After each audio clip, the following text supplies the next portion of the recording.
안녕하세요. 조대훈입니다. 오늘도 여론조사 수치를 가지고 얘기를 시작할까 합니다.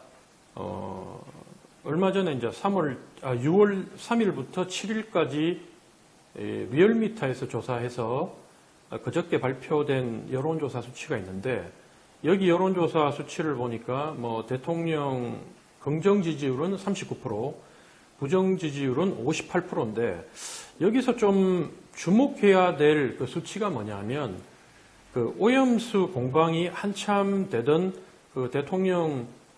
한참 되던 4일날 대통령 지지율이 40.8%까지 올라갔다가, 그 이틀 뒤에 서울 양평 고속도로 있지 않습니까? 원희룡 장관이 백지화 선언을 하고, 그 다음날 여론은 34.9%까지 폭락을 했어요. 그러니까 이게 뭘 말하냐면, 오염수 문제는 이제 좀 진영에 따라서 어느 정도 좀 이렇게 안정이 돼 가고, 물론 중도층까지도 지금 오염수 문제에 있어서는 정부하고 입장이 다르죠. 그렇지만 민주당이 주장하는 내용이 저는 그렇게 봐요. 민주당 주장이 약간 도를 지나쳤다. 정말로 하는 행동들, 거리에 나와서 주장하는 내용들이나 하는 내용을 보면, 과거에 소고기 협상할 때, 미국산 소고기, 그리고 성주 전자파 참여라고 성주 사드 문제 때 민주당이 주장했던 내용들이 다시 소환되면서 국민들이, 그러면 당신들이 주장하는 내용의 대안은 뭐냐? 민주당이 주장하는 내용대로 하자면 더 이상 일본과는 관계를 지속하면 안 돼요.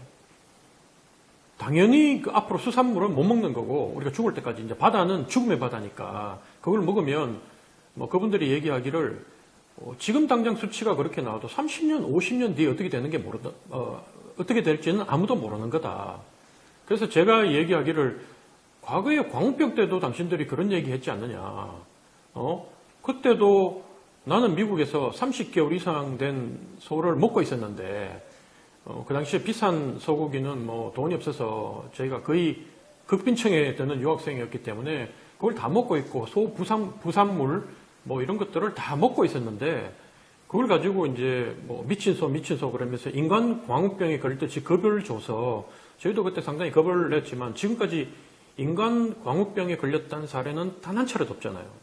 20년이 지났음에도 불구하고. 그런데 여전히 이 사람들이 30년, 50년 뒤에는 어떻게 될지 모른다고 얘기하는 걸 보고, 그러면 지금 방사능 문제도 마찬가지 아니겠냐. 지금 당장 수치가 계속 검사를 해서 수치가 괜찮게 나와도 30년, 50년 뒤 얘기해버리면 물고기를 못 먹지, 수산물을. 먹어서도 안 되고. 그리고 그렇게 죽음의 바다를 만들어버린 그 나쁜 일본 놈들하고는 단교를 하든지 아니면 전쟁을 해서라도 그걸 못 방류하도록 막아내는 게 민주당의 논리라면 그렇게 해야 되는 거예요, 지금 현재. 근데 이 사람들이 가끔 이제 윤석열 정권 욕하면서, 아니, 괜찮다고 얘기하고, 과학적으로 방류되는 게 괜찮다고 얘기하면서 왜 후쿠시마산 수산물은 수입 안 하느냐? 괜찮다면 수입해야지. 그렇게 얘기를 하면 조롱을 해요. 그럼 저도 똑같은 논리로 얘기하면, 그럼 민주당 당신들이 주장하는 내용대로 할 것 같으면 일본하고 단교를 하든지 전쟁을 하는 것밖에는 방법이 없는데, 왜 6월 15일 날 정의당하고 허겁지겁 대책이라고 방사능 측정하고, 그 다음에 어민들 피해에 대한 보상, 자구책을 강구하자고 법안을 내고 했더라고요, 보니까. 근데 그 내용이란 게 제가 보면 국민의힘에서 이미 냈던 내용하고 차이가 없어요. 똑같은 내용을 내면서 지금도 끝까지 저렇게 얘기를 하는데, 그럼 과연 민주당의 대안은 뭐냐? 그렇다고 제가 국민의힘을 두둔하겠다는 게 아닙니다. 제가 오마이뉴스 인터뷰할 때도 그저께 다 오마이뉴스 인터뷰에 나오는데, 국민의힘이 가장 실수한 건 뭐냐면 국민의 마음을 잃는 데 실패했다. 그게 과학적이고 아니고의 문제보다 더 중요한 거는, 국민들이 과학적이라고 얘기를 하고 국제기구에서 발표를 해도 저는 그걸 더 신뢰하지만, 그럼에도 불구하고 국민의 80% 이상은 여전히 불안하다. 그리고 저같이 일본이 그 오염수 처리했다고 정확하게 표현하면 처리한 걸 방류를 하더라도 저는 저 가족들하고 수산물 여전히 섭취할 계획이에요. 지금도 열심히 수산물 먹고 있고. 근데 그 수산물을 저는 먹을 거라고 생각을 갖고 있지만 저 같은 사람도 여전히 우리 가족들하고 다 얘기를 해보면 일본이 오염수를 방류 안 하고 갖고 있는 게 가장 좋을 것 같다. 그리고 그렇게 할 수만 있다면 방류 안 했으면 좋겠다. 이런 생각을 갖고 있는 거예요. 여러분 무슨 말씀인지 아시겠습니까? 민주당의 주장보다는 국민의힘의 주장, 그 국민의힘의 주장을 과학적 근거와 국제기구의 신빙성을 더 신뢰하고 있지만 그렇기 때문에 수산물을 먹을 마음을 갖고 있고 여전히 먹고 있는 사람이지만 일본이 방류 안 하면 제일 좋지 이런 생각을 갖고 있는 거예요. 근데 이런 국민의 불안과 이런 마음을 갖고 있는 걸 국민의힘에서는 전혀 고려하지 않고 국민을 가르치려고 하면서 이건 과학의 문제다.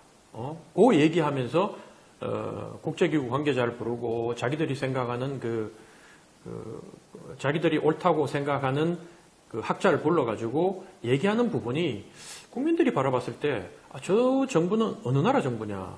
적어도 국민들이 이런 불안을 갖고 있으면 거기에 대해서 편을 한번 들어서 일본에 끊임없이 항의하고 일본에 대해서도 좀 더 이렇게 마지막까지 힘겨루기를 하고 못하게 막으려는 시도는 해야 되는 거 아닌가. 그게 정부 아닌가. 국민을 대표하는 공동체를 대표해서 우리를 대변하라고 뽑아준 정권은 그렇게 해야 되는 게 아닌가. 여기에 대한 아쉬움이 있는 거예요. 근데 이런 부분도 이제는 서서히 좀 극도의 그 정부에 대한 혐오와 반대하는 기운에서 사람들이 약간은 이제 현실적인 상황으로 생각이 돌아오고 있다. 그래서 그럼 대안은 뭐냐? 우리가 아무리 반대해도 일본이 할 건데 그러면 우리나라 수산업자 다 죽여야 되는 건가? 그럼 먹지 말아야 되는 건가? 이 부분에 대해서도 보수 지지층은 물론이고 중도층들까지도 조금씩 움직이고 있다. 그게 이제 수치가 한 40% 이상은 나오는 게 아닌가. 일본이 방류 안 했으면 좋겠다고 하는 거는 85% 여전히 찍고 있지만 민주당이 주장하는 내용을 신뢰하지 않고 그 다음에 방류를 하면 그거는 어쩔 수 없는 거 아니냐. 그 부분에 대해서는 이제는 현실로 받아들이고 거기에 대해서 대책을 강구해야 된다. 그래서 방사능 측정을 계속 해야 되고 국민의 불안이 사라질 때까지 그리고 수산업에 종사하는 분들의 피해에 대해서도 자구책을 강구해야 된다. 그걸 어떻게 할 것인지 거기에 대한 현실적인 대안을 내놔야 된다. 이런 생각을 국민들이 하는 것 같아요. 그래서 그 부분에 대한 것들은 이제 어느 정도 좀 이렇게 만회가 됐는데 더 대형 악재가 터졌죠. 예를 들어가지고 아까 저도 이제 말씀을 드렸지만 하루 이틀 사이에 지지율이 한 6% 정도 폭락을 했다. 양평 고속도로 때문에. 그리고 쿠키뉴스하고 이 한길리서치는 대표적으로 친여당이라고 얘기하면 또 공격을 받을 거고, 제가 봤을 때는 여당한테 많이 이 현실보다 좋게 여론조사 수치가 나오는 저는 여론조사 기관으로 분류를 하고 있는데, 여기에서도 긍정평가는 지난주보다 1.6% 하락했고, 부정평가는 3.2% 상승한 무려 62%의 부정평가를 가지고 있다. 특히나 여기에 이제 여론조사 기관을 보면, 대통령에 대한 부정평가가 60대 빼놓고는 전 연령층에서 특히 40대 68.2%, 18세부터 29세까지가 70% 무려 대통령에 대해서 부정적인 생각을 갖고 있으며, 그 부정평가가 대구 경북을 제외한 전국에서 대통령에 대한 부정평가가 과반을 넘겼다. 호남 76%, 충청 73%, 인천 64%, 부울경 62%, 서울 56%. 저는 여기서 이렇게 좀 보면 우리가 이제 수도권이 내년에 저는 참패할 거라고 봤는데 121석 중에 지난 21대 총선에서 국민의힘이 17석밖에 못했죠. 근데 저는 그거보다도 잘못하면 17석 밑으로 내려갈지도 모른다고 보는데, 특히나 이 경기 인천, 서울하고 좀 또 달라요. 서울은 이제는 경기 인천하고 좀 다른 동네가 됐다. 집값이 경기 인천하고 차이가 많이 벌어지다 보니까 서울은 아무래도 조금 이 재산세를 감면하고 부동산에 관계되는 세금을 감면하고 부동산에 대한 우호적인 정책을 정부가 내면 거기에 대해서 호응을 하는 그런 상황이고 경기 인천은 그렇지 않다. 그래서 경기 인천은 제가 봤을 때 정말 폭망할 거다. 싹쓸이 당할 거다. 이런 생각까지 해요. 분당 정도, 그 다음에 포천, 동두천, 뭐 이쪽 정도. 지금 양평, 가평 여기도 이제 위험한 거예요. 지금 상황을 봤을 때는. 그래서 제가 여기를 보면 지금 양평고속도로 부분은 정말로 국민의힘이 착각을 하고 있다. 저는 그렇게 봐요.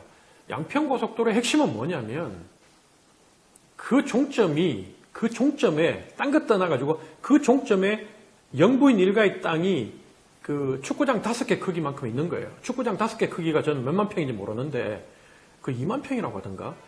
어마어마한 땅 아닙니까? 그 땅이 있는 거예요.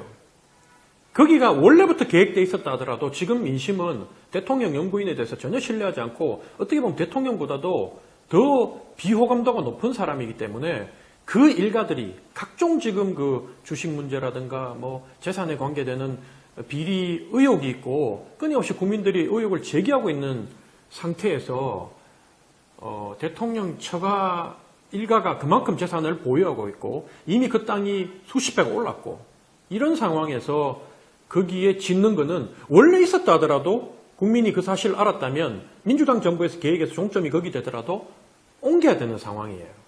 근데 이 상황을 짧게는 10년, 길게는 15년 동안 계획하고 추진해가지고 다 원한 대로 있었던 걸 갖다가 이 정권 들어와서 방향을 틀어가지고 종점을 만들었는데 고속도로를 만든다는데 거기 보니까 영부인 처가 땅이 그만큼 있다. 이건 국민이 용납이 안 되는 거예요. 근데 그런 상황에서 원희룡 장관이 갑자기 아주 화난 표정으로 짜증이 막 이렇게 머리 끝까지 뻗치는 모습으로 백지화하겠다고 하니까 국민의 분노의 분노의 불에 기름을 갖다 얹은 격이다. 그래서 이 정부에서 계속 얘기하는 게 민주당 너 양평 군수 때 니들이 요구했지 않느냐. 근데 알고 봤더니만 올 초까지도 현 국민의힘 군수가 있는 올 초까지도 이 사람들은 원래 원한 대로 그 원안에 IC 하나 만들어 달라고. 왜냐면 IC가 있어야 되니까. 교통이 너무 막히니까. IC 하나 만들어 달라고 얘기했던 부분을 니들이 원했다고 얘기를 했고. 근데 알고 봤더니만 장관도 그걸 똑바로 몰랐던 거예요. 장관도. 알고 봤더니만 그 기술 공사라는 곳에서 용역회사에서 타당성 조사를 해서 여기서 노선 변경을 제안했다. 이게 이제 드러난 거예요. 그러니까 결국 정부하고 그다음에 국토부는 내용도 잘 알지 못하면서 민주당의 군수 때부터 이 노선을 변경해 주기를 요구했다고 얘기했다가 바로 그 다음날 다 뽀록나면서 결국 이런 내용조차도 파악하지 못하고 일을 추진했고 주장을 했고 그다음에 백지화를 선언했다. 이게 드러나면서 이제 국민들이 더더욱 더 깊은 의구심과 국민이 실망을 하게 된 상황입니다. 그래서 이 부분은 이미 저는 그렇게 봐요. 이 부분에 대한 해결책은 간단하다. 김건희 여사 일가가 돈을 버는 부분을 국민들이 용납하지 못하니 김건희 여사 일가가 이 땅에 대한 예를 들면 기부를 한다든지 아니면 이 땅에 대해서 지금 현재 가격으로 이렇게 공공기관에다가 매각을 한다든지 그래서 그 지역을 공적인 영역으로 개발을 한다든지 이렇게 발표를 한다면 이 상황이 역전될지 모르겠지만 정부 기관에서 여기에 대해서 아무 대책을 내놔본들 배기하기 무효다. 그리고 마지막 결론은 이 상황에 대해서 만약에 장관이든 전 장관은 몰랐다고 보는데 조금이라도 정부기관에 정권에 관계되는 사람이 이걸 알고도 추진했다면 정말 대형 게이트다. 대형 게이트. 근데 만약에 모르고 추진했다면 이건 지독한 무능이다. 그런 것도 모르고 영부인 일가의 땅이 거기 있었던 것도 모르고 일을 추진해가 국론을 분열시키고 국민들을 이렇게 분노케 하고 국민들이 서로 간에 이걸 찬반을 놓고 싸움하고 또 양평 군민들 거기에 관계되는 사람들한테 엄청난 피해를 준 거는 용납할 수가 없다. 그래서 제가 봤을 때는 후쿠시마 오염수 부분보다 민주당은 이 부분을 끝까지 물고 늘어지면서 내년 총선을 치르려고 할 거다. 저는 그런 생각이 듭니다. 하여튼 국힘은 이래도 저래도 내년 총선은 참 어렵다. 그걸 결론으로 말씀드리면서 오늘 방송을 마칠까 합니다. 여러분 늘 시청해 주셔서 고맙습니다.